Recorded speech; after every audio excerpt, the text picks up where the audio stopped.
moderator, and here's my job. I'm going to read to the candidates the questions submitted by members of the audience. I'm going to retain the option to combine some of your questions if they're about the same topic. Our goal is to cover as many important topics as we can. The League provides this service to all of you, and we encourage your participation. Think about it during this forum. If you're not registered to vote, our volunteers can register you right out in the lobby. If you have moved since you last voted, we will process that change of address. If you have changed your name, we will process that. So we'll take care of it, all of you tonight, and walk them with our hands down to the Board of Elections. So we've got volunteers out in the lobby who can do that. So our city faces very important kinds of challenges. That's what this forum is about. So let it begin. Mr. Slade?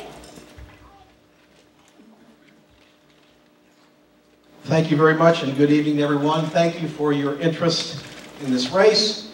It's a pleasure to be here. I'm going to start out this evening, by asking you to remember where we were 12 years ago.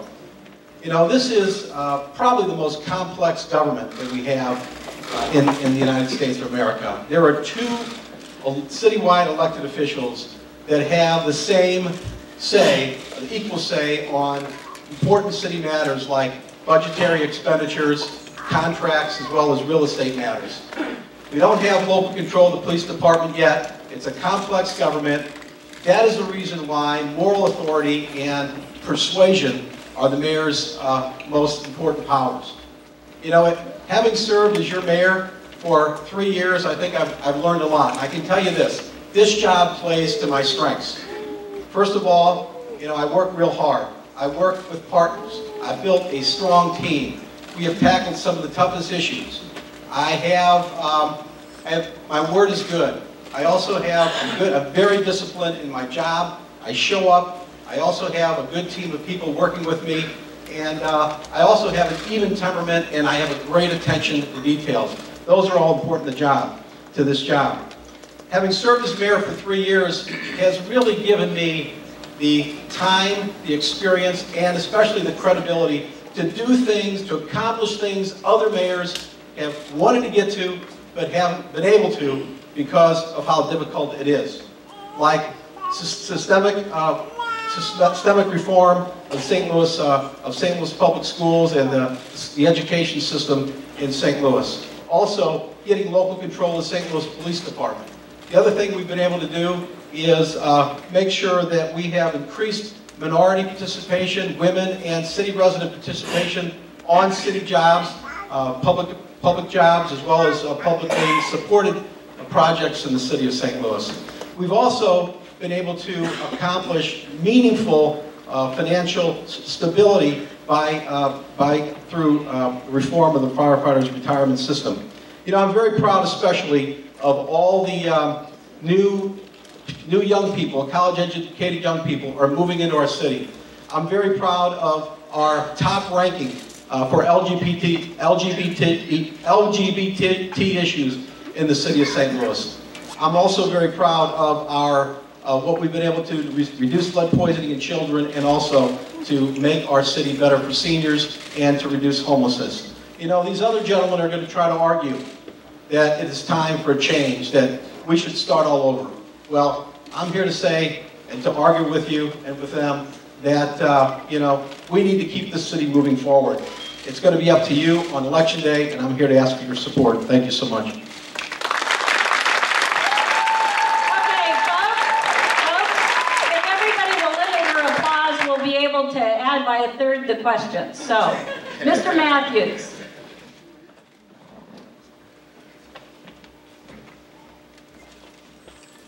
Thank you for allowing me to be here this evening. To Matt Shibler, Kathleen Farrell, Gerald Brooks, Maggie Campbell, and all the rest of the great people that have put this affair together. Mayor said he couldn't wait to debate me at one occasion we spoke on. I think leadership needs vision, faith, integrity, and wisdom. Wisdom does not come from textbook learning. In order to negotiate these delicate situations that we're in this city, crime is up, schools are failing and closing. Our neighborhood schools are being turned over to privatized education called charter schools. We don't need to make people rich at the expense of our children. Very important that we, as a people, a community, to control our education of our children. Parents know better how to raise and how to negotiate their needs for their children. And what we've done over the years have closed schools. I'm a formal school teacher. I had to go through college and pass the practice tests, et cetera, and all that. And charter school teachers, I don't think that they need to, they have not been required to go through the rigorous tests of going through getting the license to teach. I heard that there was a school that closed in the city charter school that teachers were high school graduates at the expense. Whenever you have a profit-motivated educational institution, profit be the motivation rather than the best interest of the student. I love our students, I love this city, and I was educated in the public school system. And I'm a product of that. I went to Dozier Elementary, 05 Technical High School, graduated in auto mechanics at 05 Technical High School. I went to Rankin Technical College, graduated from there in automotive technology. I went to Forest Park Community College, got a business associate degree, 2 years. Harris Stowe, graduated from there for a BS, and went to UMSL and got a master's degree in special education. I worked at McDonnell Douglas at the time. I worked as a draftsman, a technical illustrator, etc. At Emerson Electric, I worked there as a draftsman, electrical draftsman, did PC boards, designed those, and those type of things. I also worked for the city of St. Louis at the airport.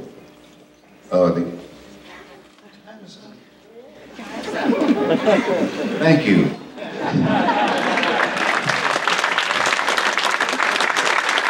Please, the school teacher knew when to quit. Sister Reed.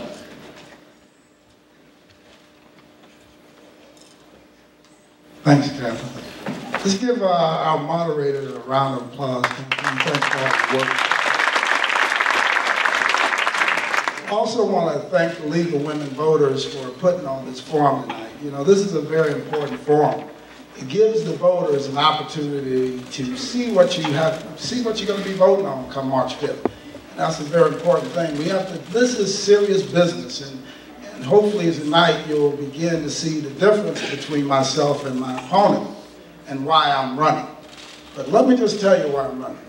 I'm running because I'm a father of four. I'm a father of four, and when I go in and into the city and I look in the faces of the kids in our city, and I talk to some of the parents, and I see some of the challenges they're faced with each and every day, and I come downtown and I see how we're not doing what we need to do to meet their needs, I know that we can do better. I don't have to have anybody tell me that. I know that we can do better. You know why I know? Because as the alderman of the 6th Ward, served there for 8 years. In that 8 years, we finished about $1.6 billion in new development in that ward alone. It was one of the fastest growing wards. We had people moving into that ward at the end of the census where other people were moving out of other wards.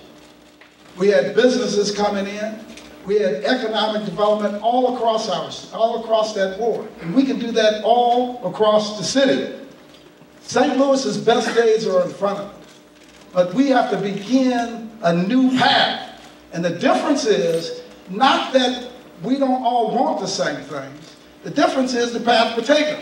So how do you know when you're going the wrong way? Because if you leave here right now and you want to head to Florida, which is due south, and every sign you see says that you're heading due north, you know you're going the wrong way.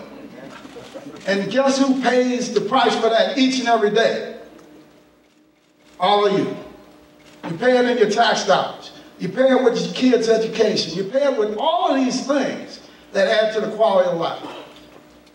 And that's why when I say I'm running because I'm a father of four, and I look in the eyes of these people all across the city of St. Louis, and I know we can do better. I'm telling you, I know we can do better. And we're going to do it. We're going to do it as one unified community, not North St. Louis, not South St. Louis, not Central Corridor, but one St. Louis, and we're going to turn our city around together. Also, I want to say hi to my wife, before I forget that. Thank you for all your support for all the years. And then also to the staff of the library, Gerald Brooks, and all this. This is a beautiful place. Let's give them a round of applause. But stay tuned. Ask the questions. I'm looking forward to answering all the questions. But remember, this is our time. It's our time to turn our city around and put it on the right path. Thank you for your time.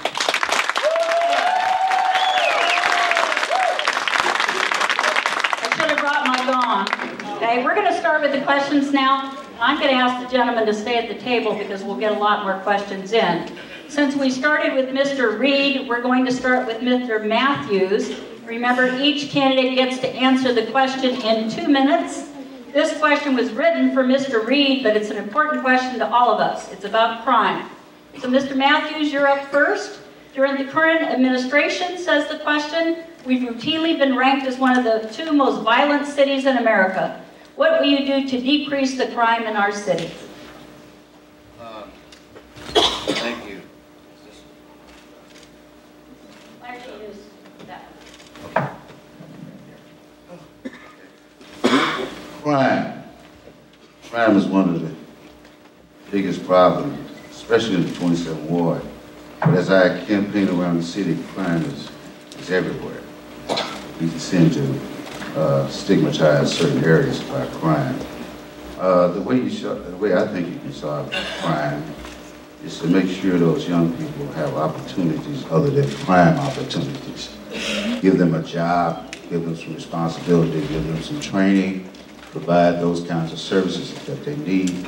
Most of the people that I've seen and talked with, their crimes, they get involved in crime, they drop out of high school, get graduate, and the system doesn't provide any alternatives in terms of for these young people. We need to be seriously concerned about them and provide some money to teach them skills and trade, an opportunity to go into their own business. I talked to some felons and other people of that sort, and they couldn't get a job because they felon. I suggested to them, I said, go in business and hire yourself. I know one guy that my young days started an electrical business and became successful. He came out of prison. And we also can provide for young people locked up in city jail that there be opportunity whereby they could attend school as a result of being confined, but have as a condition that they attend some type of training opportunity whereby they can get some skills and where they can employ themselves as well as provide for other opportunities to be employed. Thank you very much, and I'll stop there since the time is up. Okay, Mr. Reed? Thank you. First and foremost, we need to make sure that we set an environment within our police department where our police officers are happy and that they're motivated to do their job. We have a great police department in the city of St. Louis, but right now morale is low for a number of different reasons. And when they hit the streets and they're out there putting their lives on the line for us each and every day, we need to make sure that we have done what we need to do within that department, first thing. Second thing, we need to make sure that we put in place the resources that the officers need. I mean, plain and simple. You take a look at the pay of our officers compared to all the other surrounding areas, and we know that there's a pay disparity there. We need to make sure that we pay them appropriately. I don't want to say too much because I am the president of the Board of Aldermen and the budget year is coming up and I don't want them asking me for a raise right now because we have a lot of work to do there. You know, when you look at all the crime that's happening across our city, we've had 113 murders last year. That's 113 people that we lost within our city. They belong to somebody. And if we continue to let this happen by not making sure that we do the things that we need to do for our youth of our city, because the people that are committing these crimes and shooting up our streets, that's not 45, 50-year-old men. That's 17, 16, 18-year-old kids. But what should our expectation be when we don't have the programs and services in place that other major cities have? We must put those programs and services in place. We also need to do some debt restructuring so that we can put more police officers on the streets and make sure that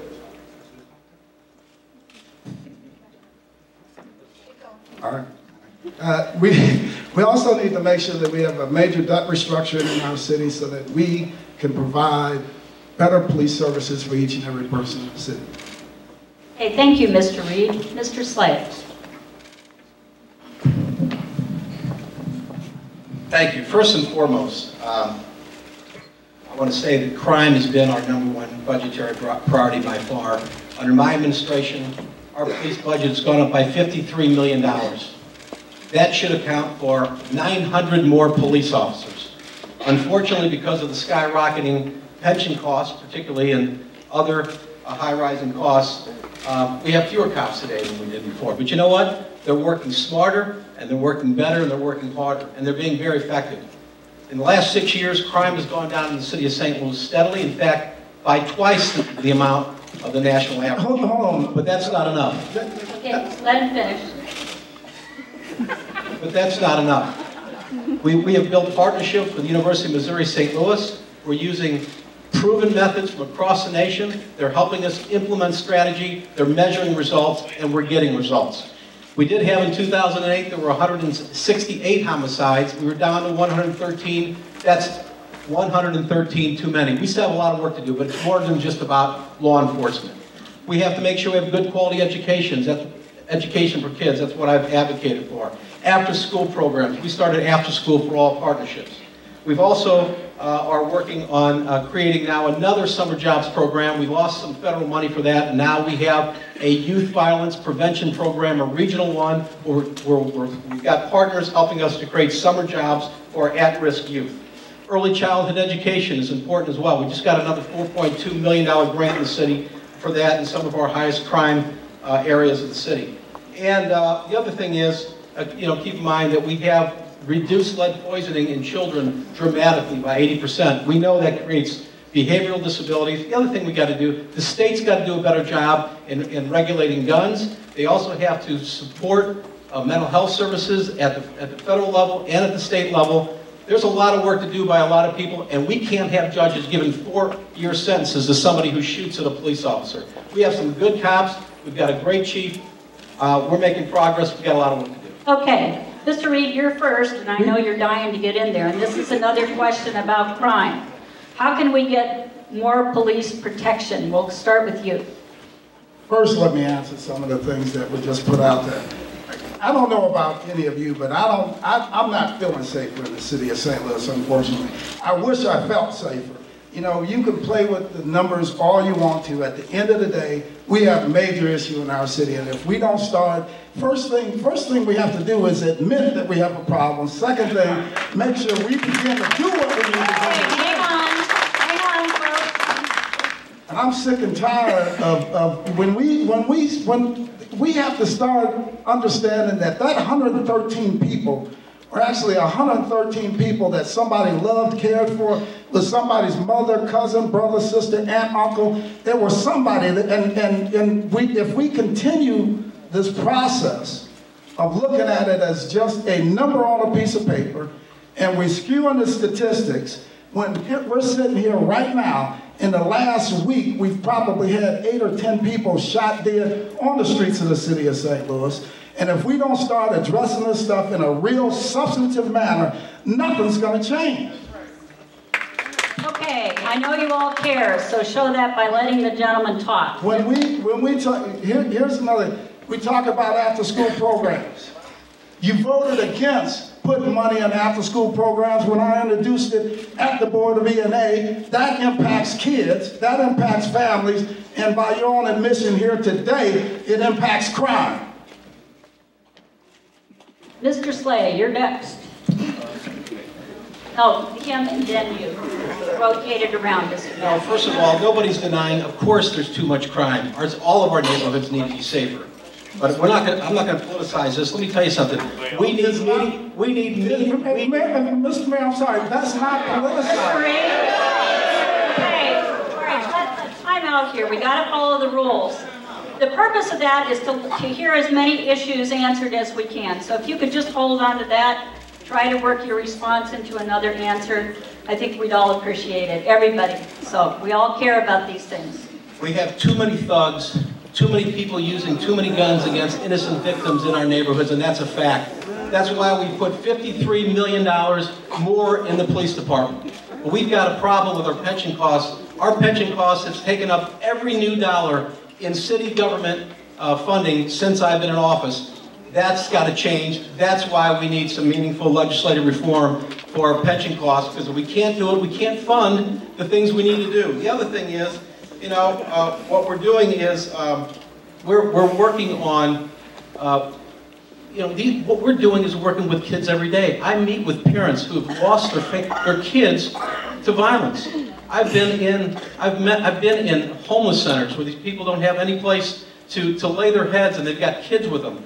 We also have helped with affordable housing. We've also helped with health care. I mean, all these things, foreclosure prevention, all these human things that affect real people to help improve the quality of life in our city so that people won't live a life of crime, and they'll have alternatives, better education, more support systems. But let me tell you this, city government cannot supplant the family. And we need to do what we can to support families, which is why I created the Commission on Children, Youth, and Families. This isn't just the mayor of the city of St. Louis working on these human issues and all these wraparound services to help our kids. These are judges in St. Louis Public School District working on, and other nonprofit organizations working together to help improve the quality of life for kids. Youth violence prevention, issues with drug addiction, teen pregnancy, all these things we're working aggressively on. That's why crime is dropping. But I said it before and I'll say it again. It's not near enough. We still have a lot of work to do. We've made a lot of progress. Okay, Mr. Matthews. Wow, these guys are arguing. I thought we was at a debate, and we should be civil, respecting each other, and not shouting and acting like that. I can imagine that's why we're not getting much done in City Hall. These two gentlemen spend a lot of time discussing issues that we need to move on with. As a mayor of the city of St. Louis, I would be a problem solver. I wouldn't spend years arguing about crime when we can solve it by doing something positive. You have to have a creative mind to deal with issues that we have. They're too complex for simple-minded people. And I'm not calling anybody simple, but we need to really dig into the depths of our heart and find love for these young people instead of criminalizing them when they have came up into a situation where, when I had a student of mine when I was teaching school, a child came to my class and I had to make sure he got some breakfast, and he was homeless, and I made sure he had some breakfast, and he got upset when he didn't get food. A lot of our young people just been cast aside by society and by politicians in particular. And sometimes they use as puns or excuses for not doing anything positive for them. I love our children, and I never want to talk about them in a negative way. They are our future. They are our minds that shouldn't be wasted in jail cells, and also they should not be criminalized where they fail raising by their parents or someone else. And if we really serious about stopping crime, let's start at the cradle. When they first come here, let's take care of them. Let's work with them. Let's educate them with a system that cares. We cutting education.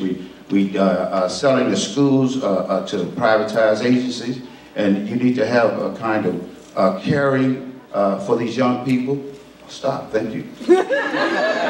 Okay. Mr. Slay, we're going to start with you. And this is a question since we've started to move to the schools from the high school students who are here tonight. They're asking, are St. Louis public schools noticing the dwindling enrollment in our schools? What are you going to do to encourage people to live in the city? and to go to city schools?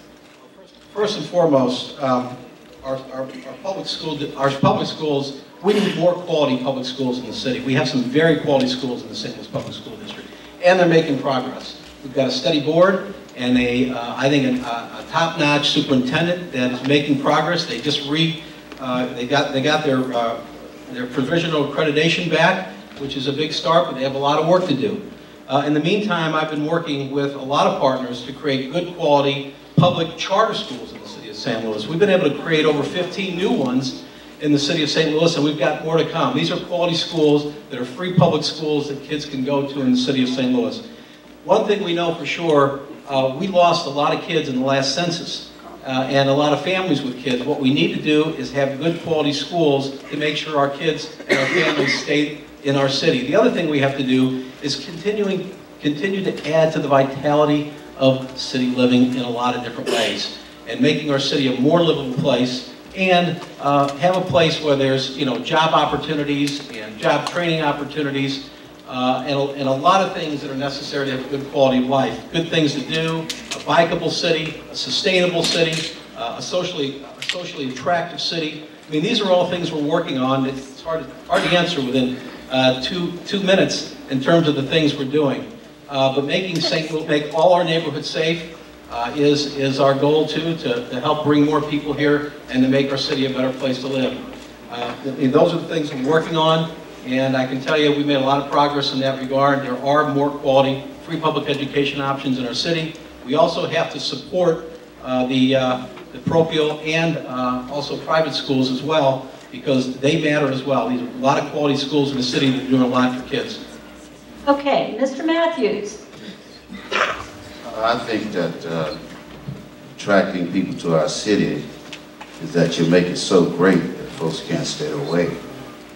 And making excuses for things that doesn't happen. We have community centers where you have to pay to go to them, pay fees. Poor people can't do that. Rich folks can do that. And many this new center over there, I don't know if it's going to be used for the people in the community in particular, because it was designed for somebody else to come and use it. We need to create centers that care, centers where children can deal with some other needs and issues. We have some great children, and we have to have some counseling at these centers, and also some where you can get some training. I worked for the Opportunity at one time. I worked for the Education Opportunity group, and we counseled young people and got them grants to go to various schools. We can start a skills center and pay stipend for the child to go to school and get them involved in rehabbed to the point where their dreams can be hopefully recognized, and that we have the kind of system where it allows young people other options other than selling drugs. And if they can sell drugs and make a profit in that area, we need to take those skills and put it to an entrepreneurship type arrangement, whereby they go in their own business. They know how to weigh this stuff and make this stuff.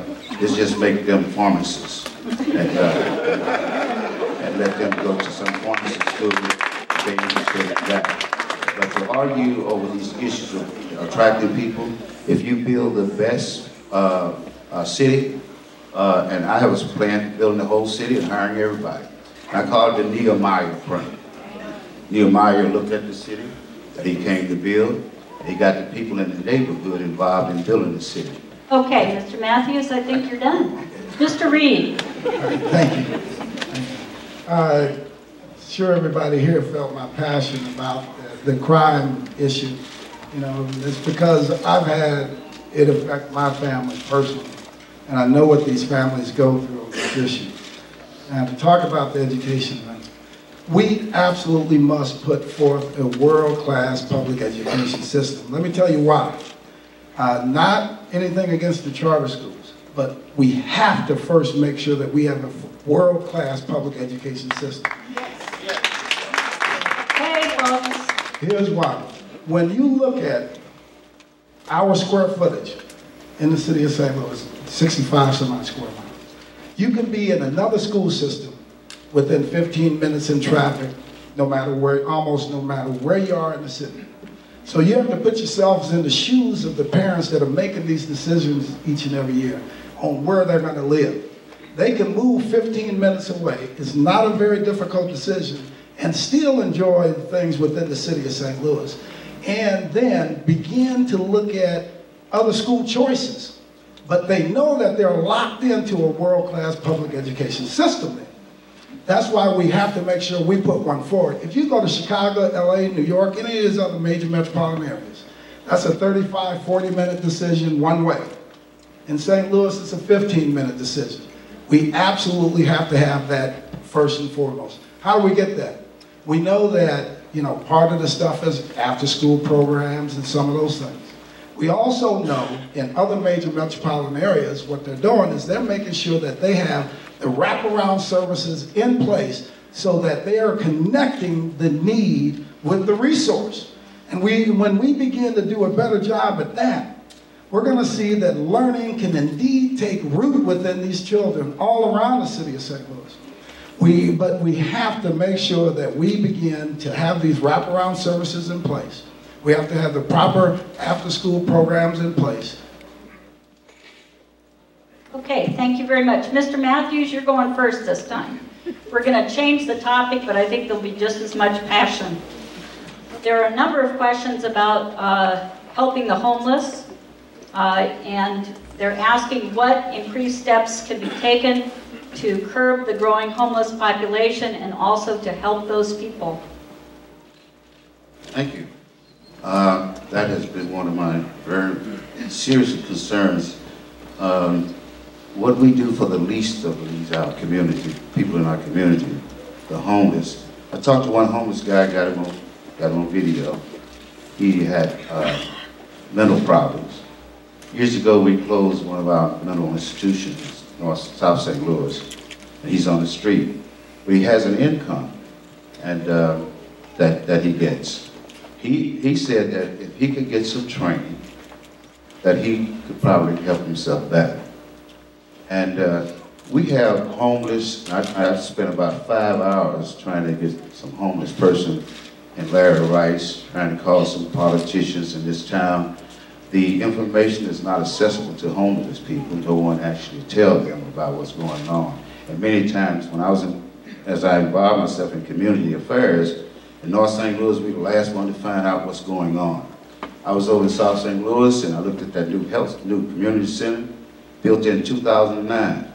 Why did we get a community center in 2013 and having problems opening it up? So our homeless people could be, especially when it gets cold, this is probably a wild idea, is that City Hall is closed at night. Maybe we just have some homeless sleep there. And there's also some schools that are closed that we're heating up the building. We should have some homeless sleeping there. So you got places where homeless could be sheltered that we close up, but yet we heat the building. So what I'm saying is that these closed schools, these spaces that's available, if you're really seriously concerned about homeless people, these places where they can go and get warm and get other services that they need. I met this couple, and we spent about 5 hours trying to get them in Larry Rice. We need more places where they are available and accessible. Thank you. For homeless. Mr. Reed. First, when you think about the homeless issue, a lot of times people want to just look at it as just a St. Louis City issue, right? But it's really a regional issue. So we need to make sure that we build a strong partnership with the region so that if all of us begin to work on this issue collectively. We have to work to make sure that we have all the resources in place to make sure that the folks that are homeless have an opportunity to come out of the situation that they're in and find a home and begin to rebuild their lives. And you know, when you think about it, sometimes people think that they're so far away from that. But really, truly, a lot of Americans are only one paycheck away from being homeless themselves, having their homes foreclosed on and things of that nature. So one of the things that I did just recently was pass a foreclosure mediation bill, which allows for mediation to happen between the homeowner and the banker, so that if you find yourself in that situation, you have an opportunity for a second chance. We also need to make sure that we continue to look for opportunities from the federal government, from the state of Missouri, in every place, so that we can begin to bring the services here for our homeless population. I don't know how many of you remember the homeless encampment that was out on the river, but one summer, when it was 100-something degrees, I happened to be online and I saw them just begging for ice. I went down there and spent some time in that homeless encampment and spent probably the next few weeks off and on down there with each individual person down there. And when you begin to hear their stories, you begin to realize that this person, just because of luck of the draw, like one of them was a carpenter that got laid off on his job, happened to be behind on his house note, ended up in a divorce, ended up in the homeless encampment, asking for ice. And we began to work with those families so that they could get the ice and the things that they need to survive. Thank you for your time. Okay, Mr. Slade. Yes, I want to just clarify one thing, a previous question, that with St. Louis Public Schools, we are partnering with them all the time on recreation centers, on recreation, on after-school programs, on early childhood, on public safety, full-service schools, which have everything to do with dealing with homeless issues and foreclosure issues. So we do work with them in partnership. They're doing a great job in a lot of ways. On the homeless, we're at the forefront nationally in what we're doing. I went to Denver to talk to mayors and county executives from around the country. I've slept outside with the homeless just recently over at the Covenant House and talked with some of the youth that are there about what some of their challenges are.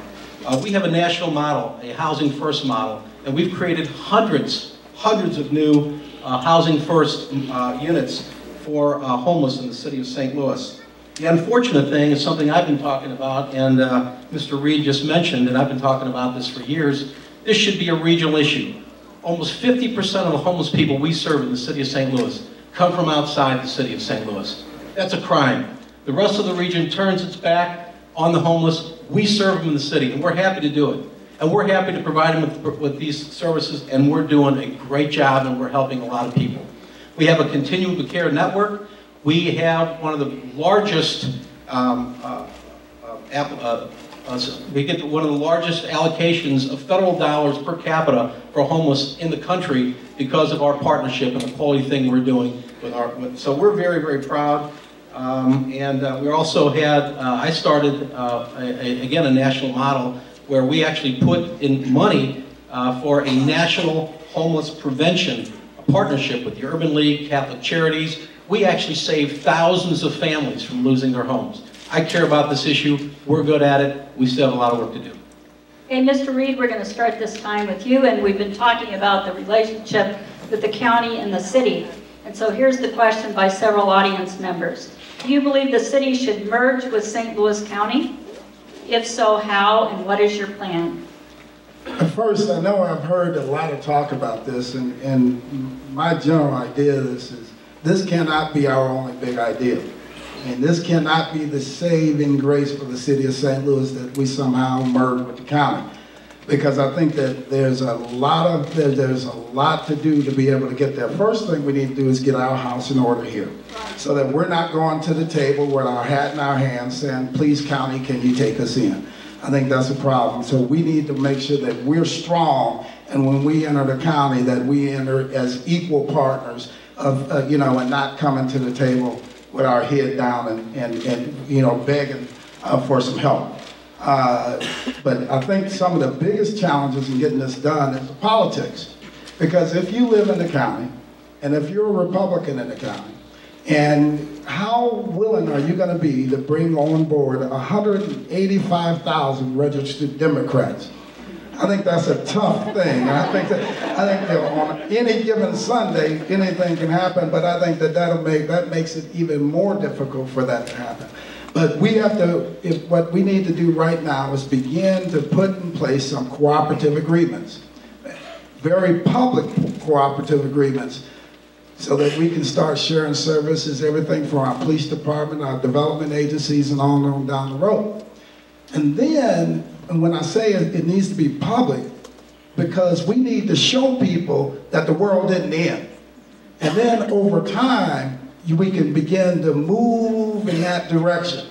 But we shouldn't do it just because we say, okay, we're going to do it and it'll help our crime rate go down. It's not about just skewing the numbers. It has to be something real and substantive, and it cannot be our only big idea because it is not our saving grace. Mr. Slade. First of all, I don't think anybody's accused me of having one big idea, but I can tell you this, I'm very strong on this one. The city should re-enter the county as another municipality. It's good for the whole region. And we don't come to the table with our hat in hand. We've got a lot to offer. We've got wonderful people. We have a tremendous number of jobs. We've got downtown. We bring the arch with us. We bring the airport with us. We also have some wonderful parks and a lot of good things to bring to the table. So we've got a lot to talk about, and we can bring to the table. But I also think, and we are working with the county and trying to find ways to work closer together and even merge some of our services for economic development. Hey, we have to do a better job competing together against the world than we are competing against each other for jobs and tax dollars. That's got to stop. There's way too many municipalities in St. Louis County. There's way too much government that we're all paying for. We need to find more efficiencies. I think it's largely an issue of, it's like a generational issue. I think younger people generally are more open to bigger and better ideas. But make no mistake about it, this is not an only big idea. I think our health services, public health should be merged. I think our workforce development should be merged. I think we should have a system where we have a more uniform permit and licensing process so that you don't move around and have to get you have different requirements for different things throughout the St. Louis region. We have to get our act together. We have to compete against the world rather than against each other. And I'm very bold on this. I'm working with Charlie Dooley on some things right now, and we're hoping to make some progress in the very near future on this. Hey, Mr. Matthews. I'm against the merger idea.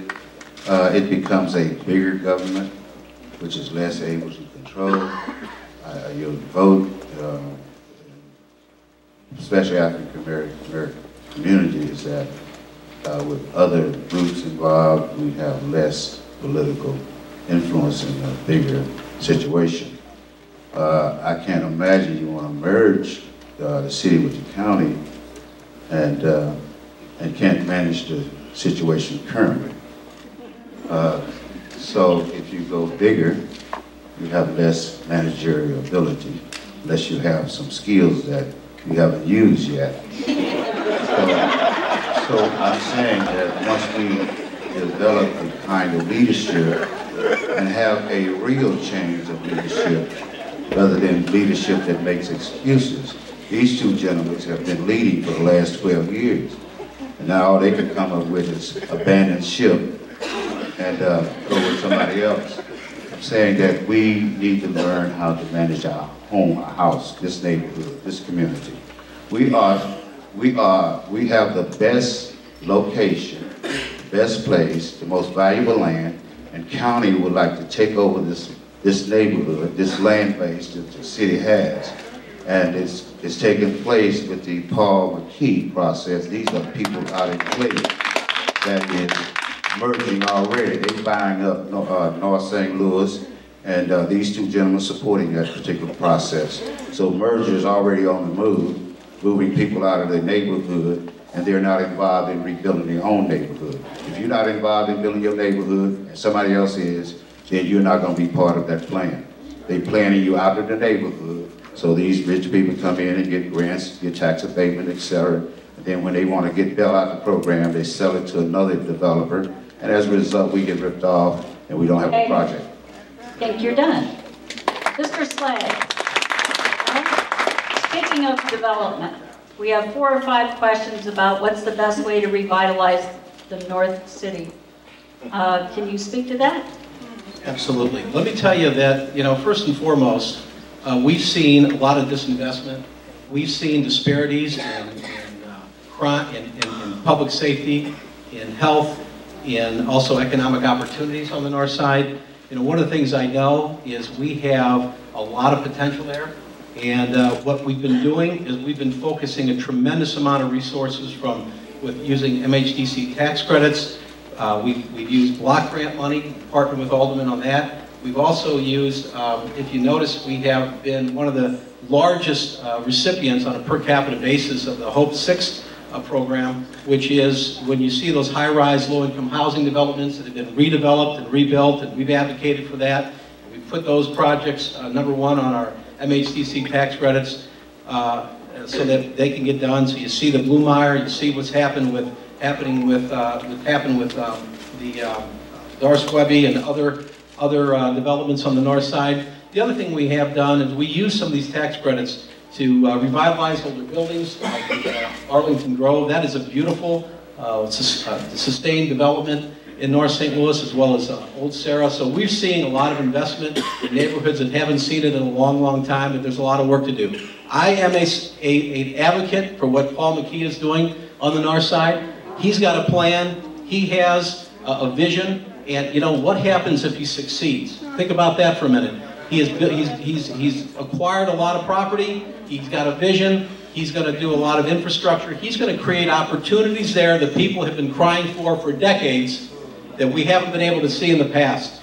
And that's if he succeeds. If he doesn't succeed, we still have a lot of this property that's now assembled, which has been pretty much separated for years, and it's hard to market. So it's going to be a marketable property, and we need to make sure we are marketing, by the way, North St. Louis for some very significant developments, and we're going to continue to do it.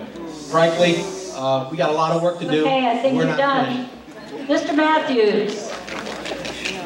Thank you. I'm a real estate broker, and looking at what's going on with Mr. McKee, 1,500 acres is too much for one person to do. We should divide it up into 40 acres and a mule. That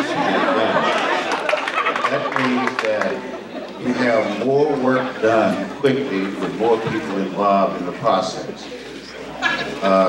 You can develop this neighborhood, this city in North St. Louis in 4 years. If you have every ward that has a neighborhood development plan and strategy. Nobody in North St. Louis have seen the plan, at least I haven't, as to what Mr. McKee gonna do. I haven't seen it. Now, when somebody else bring you a plan for you, I hope you understand it's not for you. So I don't think that if you weren't involved in the table when the plan was made, you are out of the plan. And I'm not that dense where I think that this person gonna come to our town from nowhere and tell us what the plan is, and you're gonna have a piece of the cake or a pie. I believe this is another Mayoral thing, and I'm not for it. And the way you can develop the neighborhood, you develop the people. The people in the neighborhood should build the city. And if you allow somebody outside of the neighborhood to come in and glean your resources and get out of town with a failed project down in Brazil somewhere spending the money. So what I'm trying to say is that you develop the people in the neighborhood to build their own neighborhood, you develop contractors to do the job. I work for the minority contractors, and we develop minority contractors to do work in the city, and we have vacant lots in the city, and when the LRA owns most of them, and vacant houses, the homeless can move in those vacant houses, repair them with some skills, with some work, sweat equity, and all that, rebuilding these houses, living in the houses, and we can put some farms or some... We get it. Okay. I know. It's important. Mr. Reed.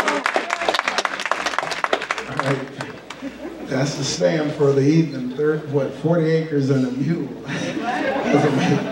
So, all right. This is actually a really serious question.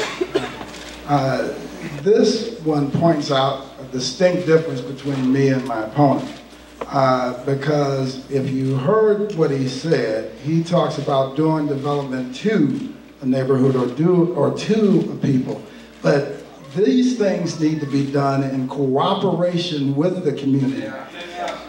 And I'm telling you from experience. I mean, we did it through Lafayette Square, we did it downtown, and in Loft District, we were able to rebuild those communities in a way where those communities came back stronger. I don't know how many of you have been to 1111 Mississippi, But the community band together and they said, no, we don't want that building torn down. Guess what the developer was saying at the time? It cannot be saved under no circumstances. It has to be torn down. I worked with the community. We saved that building. We saved buildings all through Lafayette Square, even some of the ones down here on Washington Avenue. And now they're thriving. And now there's some of the most successful businesses and restaurants in our city. And that came from the residents and the people who were invested with their lives and everything within that community. And we need to remember that when we move forward. Here's the big challenge with Paul McKee's deal. Big challenge is this, is that if, for whatever reason, this thing ends up upside down, it's not as easy as my opponent said, just to go in and acquire land and go do something with it, because that land's going to have a tremendous amount of debt on it. It's a very important project, no question about it. But it's how we approach it and it's the direction we go to get it done is the major difference in this thing. If you take a look at just some of the land that the city gave Paul McKee in terms of the LRA land. Okay, your time is up. I'm trying to be an equal opportunity moderator here, so. All right. Mr. Matthews, you're first. Let's talk about jobs and bringing business back to the city. We have a lot of questions about that. How do you bring big business back to the city? How do you support small businesses? Mr. Matthews? I remember when Vince Chambers became mayor and General Motors was at Union and Natural Bridge, and they went to out of town. Recently, we had the closing of the Wonder Bread Company. I heard nothing from these gentlemen concerning saving those jobs. And we need to have interventions of such, whereby you work with the businesses to make sure that they stay here, try to help them, assist them where they can grow and stay here. I was talking to a person in the community. They said it used to be a lawnmower business here, and nobody helped save it. We used to be a great community. I understand. I was talking to an old gentleman. And let's talk about jobs. Let me get to that before I'm out of time. I'm quite sure we've noticed people doing work in our neighborhood and don't look like nobody in the neighborhood. And I'm saying that if you hire the people for everything that's spent in this neighborhood, that lives in the neighborhood, that you see that they work there. We had a MSD bill passed, $40 million, and we contracted out to someplace out of the country. I think it was Britain. We should have made sure when we passed that increase for the MSD, they should have made sure that we hire some contractors in the city that could do the job and hire some people on those jobs. That kind of thinking we need, but the kind of, and that's what I bring to the table. I'm thinking about two birds with one stone. I'm talking about doing some things that's going to promote a better community. If you read my literature at the bottom, we talk about giving grants to homeowners. And you have small businesses that repair homes, and they hire young people or other people in the community. Job Corps trained young people can't get a job after they get through training. The unions would not let them become a part of the union system. So what we need to do is make sure that small businesses have an opportunity to get grants. Okay, Mr. Reed. What was that question again? Was it jobs in the... What would you do to encourage both big business and support small businesses to grow jobs in St. Louis? First thing you have to do, you have to be engaged with them on a daily basis. You absolutely must be in contact with all these business owners so that you don't get the news by watching TV or the Coast Dispatch or whatever that corporation is about to leave St. Louis. First thing, we need to make sure we are very active with them. Second thing is we need to, in terms of small business, this is a very important piece. Most of the job growth in an urban setting comes from businesses 5 years and younger. So when we look at St. Louis and our job growth has been very, absolutely flatlined, we shouldn't be surprised if we're not investing in small business. We're in Downtown Partnership. I have to thank them for working to put that grant together so that now we can begin to grow small businesses within our community. And then the second thing is we need to make sure that we have the best trained workforce in America. And we can begin to do that, but we have to begin to take a look at that time when kids are or after school, you know, from the time of high school on. Not every child may want to go on to college. And if they don't want to go on to college, what are their opportunities? What can we channel them into that can help them meet their goals in life? And if we continue to do that, we'll begin to meet the needs of the businesses, we'll begin to meet the needs of our residents, and create more jobs in our city. Mr. Slade. Yes, you know what we need to do, first of all, to attract more business and small business is, first and foremost, is to make sure we have a qualified workforce. We need more college graduates. We also need to embrace diversity in every way, including immigration, which is why I'm part of a regional effort. It's called Immigration Innovation, to help make sure we are a more welcoming place to more people. We also, because there has been a partnership that's been put together in a number of ways, the Downtown St. Louis Partnership and others. Arch Grants is a way that we've been able to attract some businesses. T-Rex, the Capital Innovators, Bio St. Louis, Cortex. These are all partnerships that the city has been part of to help create an environment to attract more businesses. Because of these efforts, we were ranked as one of the 6th best city in America to start a new business. We were ranked by Ebony Magazine as one of the top 10 cities for black business. We were also highly ranked in terms of the increase in financial sector jobs. Our jobs went up higher than any city in America, over 80% increase over the past 5 years in financial sector jobs.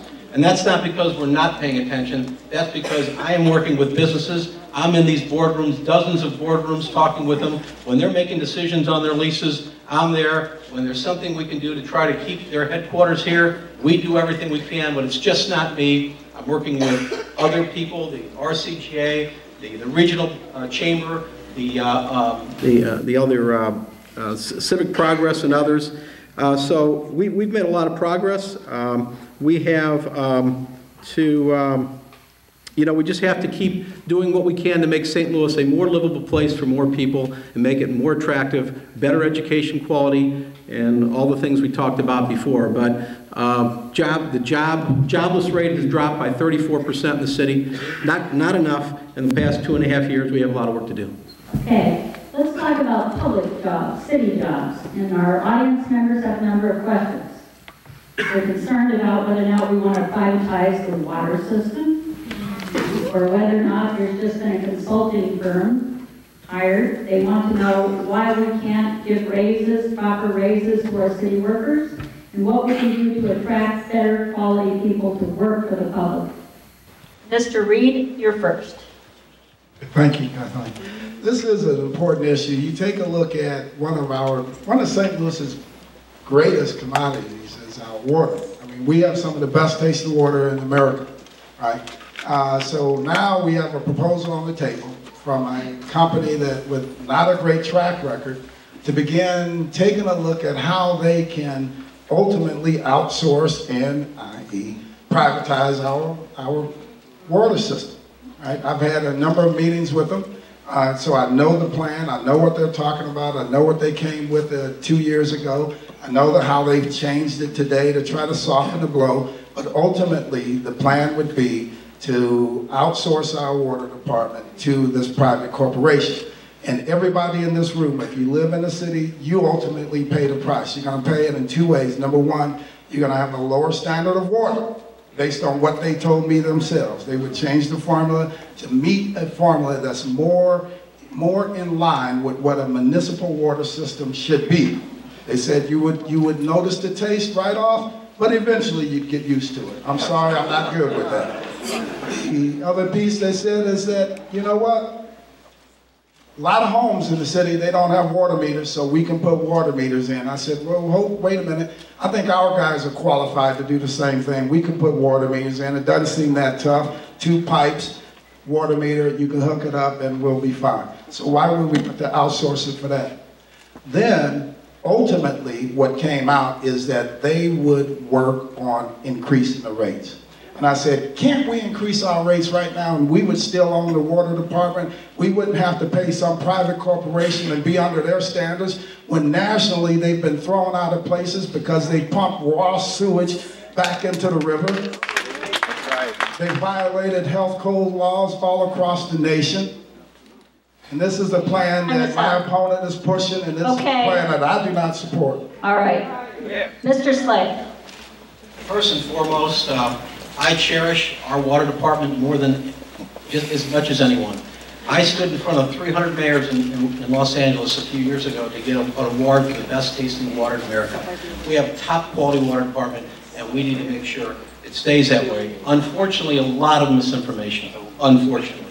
First and foremost, the city cannot, by charter, contract out. We cannot outsource our water department. We cannot sell it to somebody. We are not going to do that. We're not going to do it. And what happened a few years ago, a water department manager came over and said to me, you know what, our water usage is low because of the economy, our infrastructure is bad. We're going to have to raise these rates for the taxpayers, for the ratepayers. And I said, hold on a second. Before we do that, let's get together and find out what we can do so that we can continue to maintain our water. We have never talked to anybody, nobody, about selling the water department. We can't lease it, we can't sell it, we can't give it away under a charter. So that's not happening. The other thing is, what we want to make, so what we did is we put out a request for proposal for someone to come in and tell us, you know, what we can do, some outsides, you know, looking at it from what they do all over the world and best practices, whether it's buying chemicals and other things, how we can create efficiencies so we can keep our water top quality and make sure that the rates are something that are affordable to the people that are using it. But believe me, my kids and I drink this water. We are not selling this water department. And under this contract, nobody's going to lose their job, and there is nothing in there about them running the department. What they're going to do is come up with suggestions. We will decide whether we will accept their suggestions or not. Nobody else. It's going to be the city of St. Louis. So I can assure you that I'm on it, I'm careful about it, and a lot of this stuff is not true. Okay, Mr. Matthews. Thank you. I'm definitely opposed to any privatizing of the water division. I am skeptical about who's putting what in our water today, even the water system. And that's something that we all use to bathe, to shave, to drink, and all that. And I don't want anybody tampering with the water system. The mayor said we have the best water in town, but yet we got to contract somebody to tell us that. I don't understand that. I don't have to talk to anybody about paying my bills. One other thing is that you notice on your water bill, you got the trash bill attached as well. I wish I didn't have it that way because I wouldn't pay the trash bill. But if you don't pay the trash bill and the water bill, they're going to cut your water off. So, well, we need water, but we don't need for anybody to attach something to the water bill that's going to cripple us in terms of being able to pay for it. Many of us, our leaders, don't think of the elders. Seniors can't pay these type of increases. Actually, the $66, I believe that's what I pay on the trash thing with the water bill, cannot afford to do that. So in essence, it becomes really not a fee, it becomes really a tax increase, disguised as a fee. We do that with our YMCA, we got a fee for that. Oh no, YMCA is contracted to do the health thing. If we got competent people in the Parks Division, they should manage the park. And if they're not, we fire them, get some competent people. I don't think that the city employees should have to be threatened or to be wondering if they're going to have a job or not through these type of negotiations. If you're sincerely looking for keeping the employees and giving them a type. Okay. All right, Mr. Slade, we're going to start with you this time. What's your take on gun control for the city of St. Louis? First and foremost, we have our state and our city neighborhoods are awash in guns. We have one of the most lax state laws on guns of any state in the union. We have in the state of Missouri, according to the ATF, more federal firearm licenses than any state in the union. That's got to stop. You know, we have different issues than they have in the rural area. I believe that the state of Missouri should give us they should give us more authority over guns in the city of St. Louis and gun control so we can do things that are going to help protect our citizens. We also need the state to support because they cut funding from mental health services. You know, that's a big problem in and of itself, so they need to refund that as well.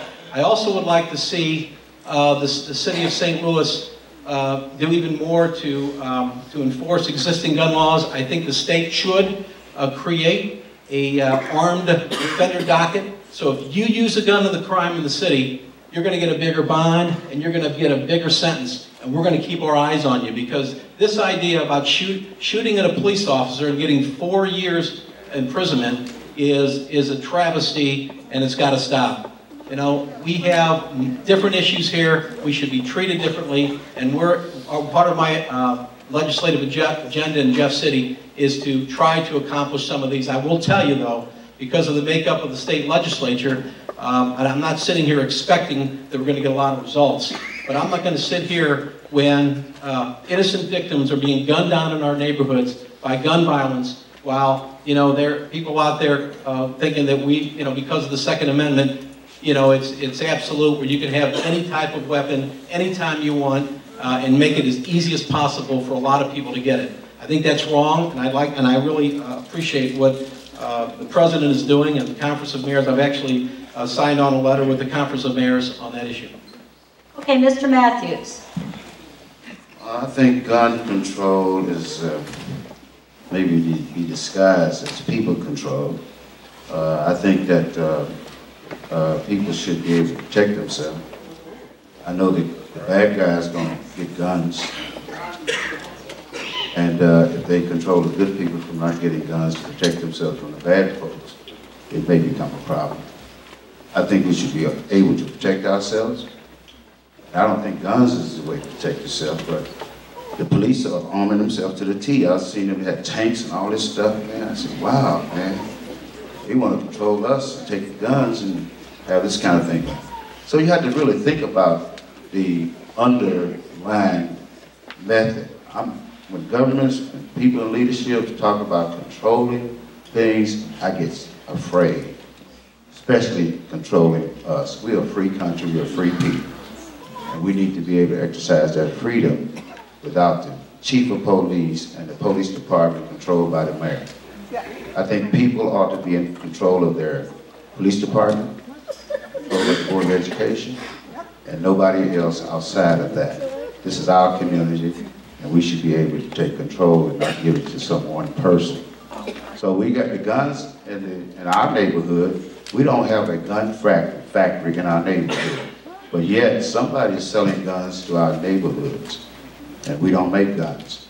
So I'm saying that some people are making a lot of money just to see these guns in town. So if we make sure that, and then another reason we control, if we control the bullets, not the guns. If we serialize the bullets and all that where you can trace the bullet, kill Johnny, then we have more control. Because they get all kinds of bullets. That guy out there, the young kid, okay. Mr. Reed. Mr. Reed. All right, thank you. First and foremost, on the viola water thing, just to wrap that up, we've had multiple studies. Right now, we have multiple studies downtown in the file cabinet that outlines very specifically what we can begin to do to save money on the water. So the question becomes, why should we spend another $250,000 of your tax money to have this company come back in and do another study when we have several of them in the file cabinet and tell us what we can do right now to make the department operate more efficiently? So I don't buy that. This is just a move to continue the outsourcing process, which they can do. Secondly, on the gun issue, this is a very important issue. Here's some of the things that we can begin to do today. Years ago, they used to have a program within the city of St. Louis that allowed the police department to go into a home and, with the consent of the parent, to go in and begin to search for weapons. If they found anything, they would not convict the parent. They would not find a parent, drag them off to jail, drag them off to court or anything like that. Because part of the challenge here is that a lot of these parents are held captive by some of these 16, 18-year-old kids, right? So that program worked phenomenal. It was a great program. We need to bring that back. Second thing is, we need to, if we're gonna have gun buyback programs, let's do it in a way that can be effective. So why don't we have gun buyback programs during the holidays when you know people are gonna need the money? And then instead of giving them money, you give them gift cards to their favorite store. You can partner with stores all throughout the city and shops and businesses all throughout the city for trade and services with that. We also, if we want the state to begin to change the law, we have to build relationships all across the state so that we have partners in the Capitol that will work with us. All right. I'm about to have the last question, but I want to say a couple of things about questions we didn't get to, so you might think about them for your closing statements. People are concerned about Metro. People are concerned about supporting Peabody Coal if they have bad labor practices. People are concerned about having local control of the school system again and paying city workers more. So think about those things. We had over 100 questions submitted. I did my best to hit the important issues. I'm sorry if I didn't answer your question. We have over 450 folks here and 2 overflow rooms. Mr. Matthews, you're going to get to answer first. Very, very important last question, and it is this. St. Louis City is known for having a serious racial problem. And many people say for having a serious racial problem. And for having the north of the city divided against the south. What is your position on this? What would you do to heal this city?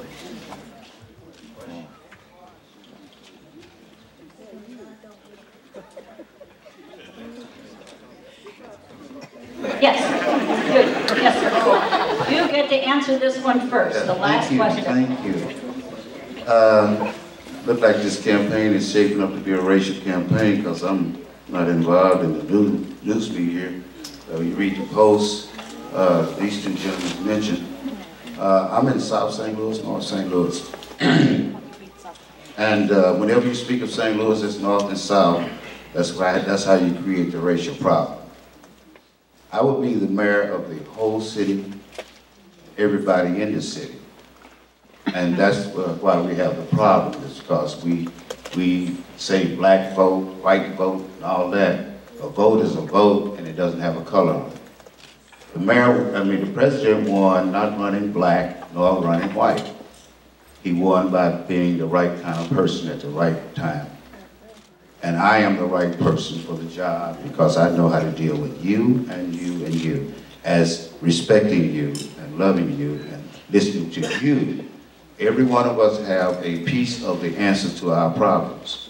When you don't talk to people, and you talk to certain people, or even if you don't have creative ideas out of the box, if we go with the standard type program and approach to problems won't get solved. The racial problem is a problem that we have had. Missouri had the problem even in slavery. They didn't know whether they're going to be in a union or whether they're going to be this or that. So we got that stigma still going.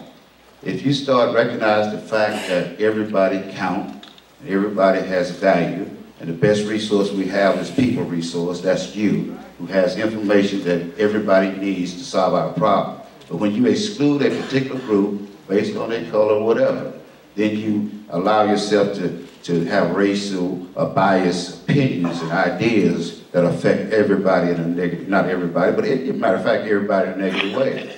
If you think you're safe being white, no, you can't. If you think you're safe being black, no. Okay. Matthews, thank you. Mr. Reed. All right, thank you, Catherine. Hey, this is a big issue. I'll tell you why. When we look at where we stand nationally, right? And the BBC, they came here, they filmed the little thing, Delmar Divide. And all of us, I'm sure a lot of you have seen the stark differences when you cross one block in the city of St. Louis. That should not be, and it should not be acceptable. And the only reason it continues to stand is because of flawed policies. Now, here's the thing. if you live on one side of that block or the other, right, you can't help but to feel the division in our city. And we must just flat out admit it. I mean, we are a divided city. When you see my wife up there, Mary Entrup, she is from another race. She's white. I'm African American, if you guys haven't noticed. But when you think about how we as government officials carry ourselves, you take a look at everything from our hiring practices to when a murder occurs on one side of the city or the other. If you show up on the murder on South Side, you need to show up in the Central Corridor and the North Side.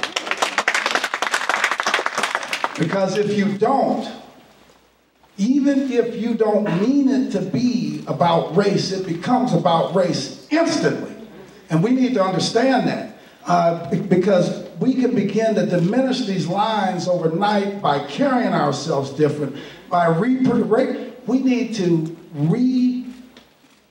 package ourselves and bring ourselves back out to the United States of America as a unified St. Louis. And that's what I'm going to do as your next mayor of the city of St. Louis. You're going to see me lead in a way that is fair across the board. If it's good for one end of the city, it's good for the other end of the city. If it's good for the Hispanics, it's good for the Asians. If it's good for Asians, it's good for the African Americans. Everybody has a seat. Okay, Mr. Reed, you're done. Mr. Slade. Okay, first and foremost, this is an issue that I care very deeply about because I care about this entire city, and I know that for us to succeed, we have to succeed together, which is why I have a very diverse group of people in my cabinet and my staff working with me, working with aldermen all over the city and community leaders to address some of our most difficult challenges. The Delmore divide is real in terms of the history of investment privately and publicly, and it's real in terms of economic disparities, as well as health disparities and education disparities. And it is not something easy to deal with, but I can tell you that what we've been able to do is that has not been unrecognized or unaddressed by my administration. I can talk about a lot of the developments that we've worked on and the programs that we created, both in terms of the Affordable Housing Trust Fund, which I helped start and create. We've leveraged $420 million for low-income housing in the city of St. Louis and programs. The Regional Health Commission, which helped create a safety net for people who are uninsured or underinsured. We created a program for foreclosure that affected a number of people in North St. Louis and their families. We're also doing more to create better quality early childhood education, after-school programs, and schools for kids on the north side as well on the south side. But don't forget, the demographics of the city are changing. A lot of African Americans are moving south and in other places in the city, and we need to make sure we recognize it on a block-to-block basis. We are one of the most integrated cities in America. We are one of the most segregated on a block-by-block basis. That's a fact. We are one of them, and we work together, and we pray together, and we play together. As a region, we're one of the most segregated cities in America. And that has to change. This is a regional economic, and I can tell you, that's why I did the Executive Order 46 to help with some of those disparities. I can talk forever about that. That's important. Okay. We won't have to do that.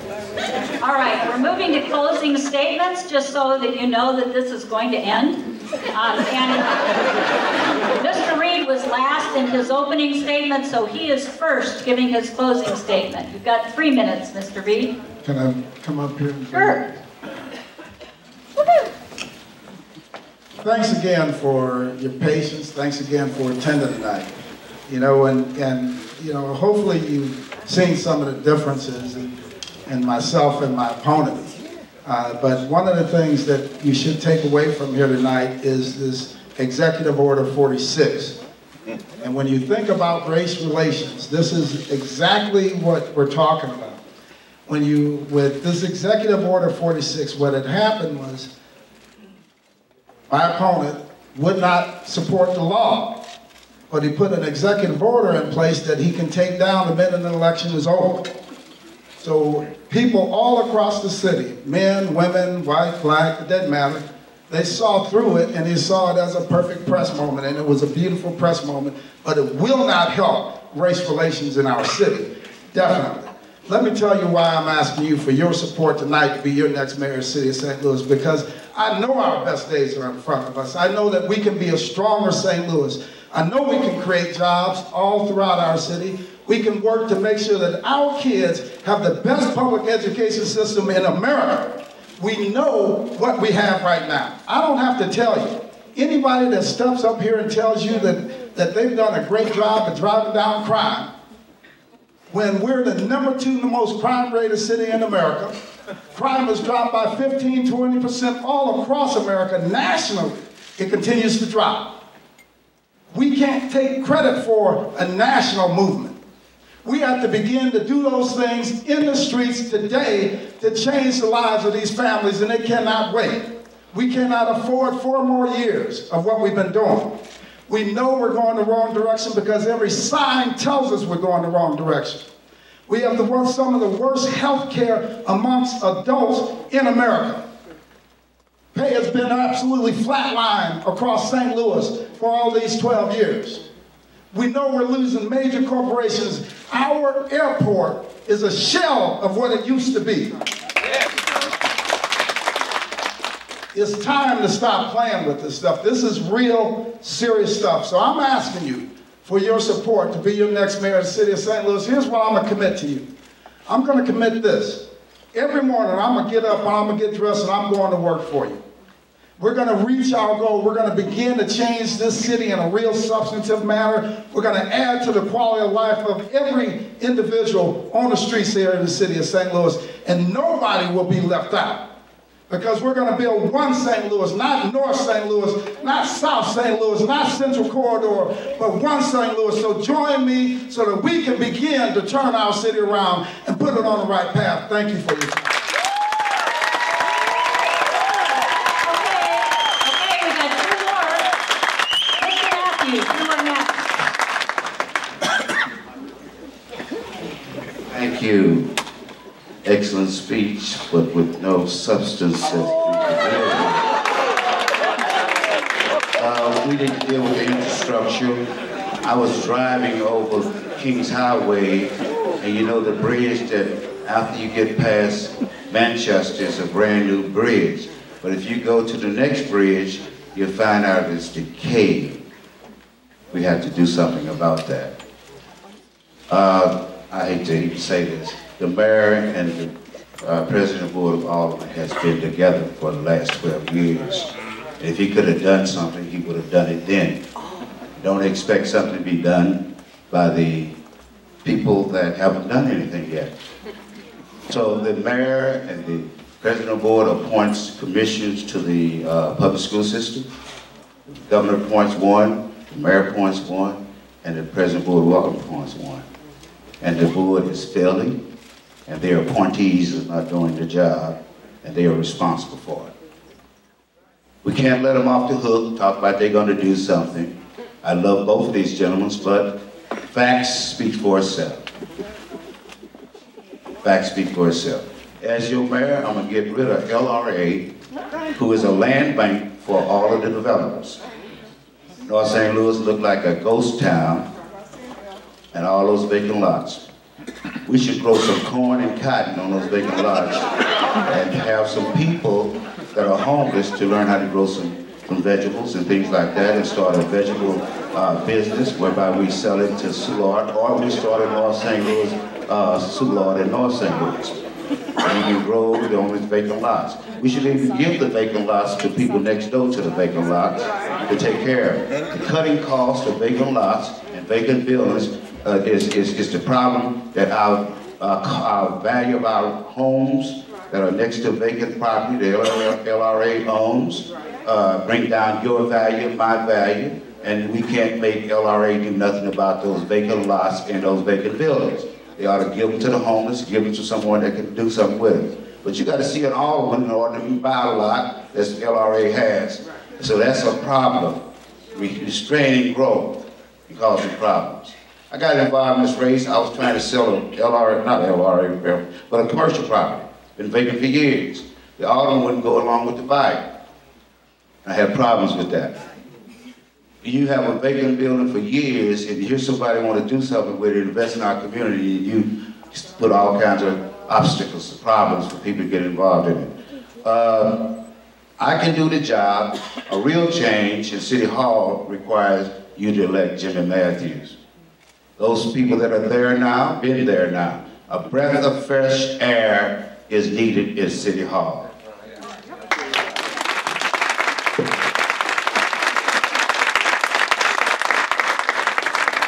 Thank you so much for your attention, and again, for your interest in the future.